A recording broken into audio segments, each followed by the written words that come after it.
नमस्कार मित्रांनो, गणेश चतुर्थीला या 5 चुका प्रत्येक गणेश भक्ताने टाळल्याच पाहिजेत. कोणत्या आहेत या चुका ते जाणून घ्या. नमस्कार मित्रांनो, श्री स्वामी समर्थ. भाद्रपदातील शुक्ल चतुर्थीपासून अर्थात 27 ऑगस्टपासून गणेशोत्सव सुरू होत आहे. एव्हाना घराघरातील गणपती आगमनाची तयारी अंतिम टप्प्यात पोहोचली असेल यात शंका नाही.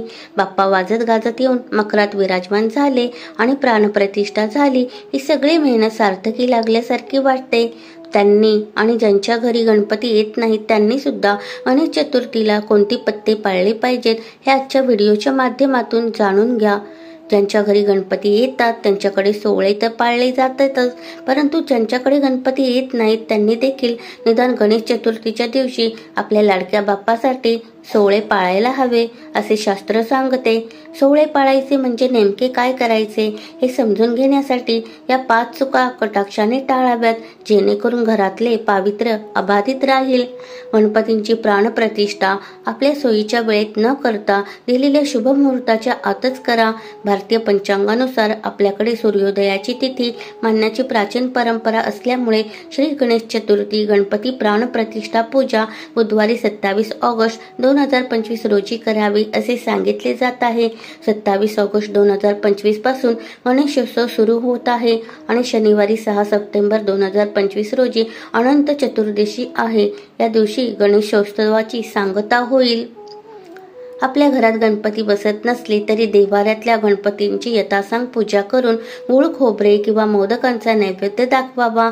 पूजेसाठी सकाळी वेळेत उठून स्नान आटोपून दाराला आम्रपल्लव लावा. त्या दिवशी आंघोळीचा आळस करू नका आणि गणपती बाप्पा घरी येणार असले तरी सगळ्यांच्या आधी उठून स्नान आटोपून बाप्पांच्या स्वागताला सज्ज राहा. गणेश चतुर्थीच्या दिवशी तुमच्या घरात सागर संगीत नैवेद्याचा स्वयंपाक असो वा नसो कांदा लसूणाचा वापर टाळावा. कांदा लसूण हे उग्र आणि वासना वाढवणारे पदार्थ मानले जातात. उत्सव काळात भक्तिभावे बाप्पांच्या चरणी लीन व्हायचे असेल तर एवढा त्याग तर आपण केलाच पाहिजे. मांसाहार टाळा. अनेक जण श्रावण संपला म्हणून आनंदाने मांसाहार सुरू करतात, परंतु निदान गणेश चतुर्थीच्या दिवशी सात्विक आहार घेऊन सणाचे पावित्र्य राखा. काही घरांमध्ये गौरीला मांसाहाराचा नैवेद्य दाखवला जातो, पण शास्त्राचे म्हणाल तर तसा उल्लेख कुठेही शास्त्रात केलेला नाही.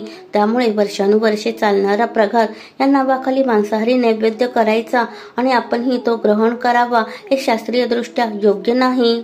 बाप्पांची मूर्ती आणखी आकर्षक दिसावी या नादात अलंकार पुष्पहार घालताना सावधानता बाळगावी. मूर्ती नाजूक असते, तिला थोडा जरी धक्का लागला तरी ती दुभंगून जाऊ शकते आणि आपल्या हातून मूर्ती भग्न झाल्याची हुरहुर मनाला लागून राहते. म्हणून बाप्पांच्या मूर्तीची सर्वतोपरी काळजी घेत बाप्पाला सही सलामत निरोप द्या, म्हणजे तुम्ही खुश आणि तुमचा पाहुणचार घेत बाप्पाही खुश. धन्यवाद.